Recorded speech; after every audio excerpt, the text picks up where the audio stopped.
যে মাছ হয়ে আসছে, এখানে দুইটা দিছি, মানে একটাই বলা হয়, দুইটারই শেষ লেজটুকু দিচ্ছি, আরো দুইটা রয়েছে। ছোট চুলা তো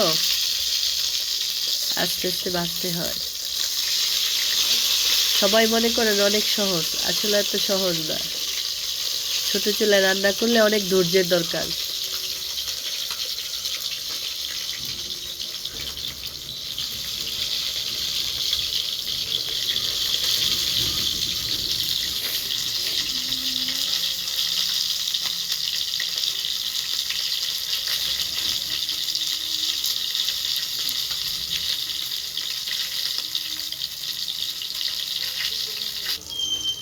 এটা হচ্ছে মাটির চুলা, এটা হচ্ছে সিমেন্টের চুলা।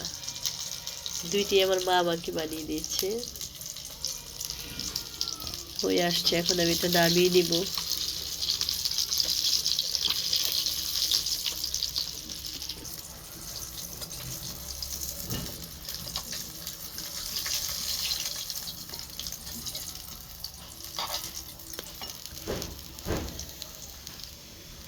খুব সুন্দর হয়েছে ভাজাটা।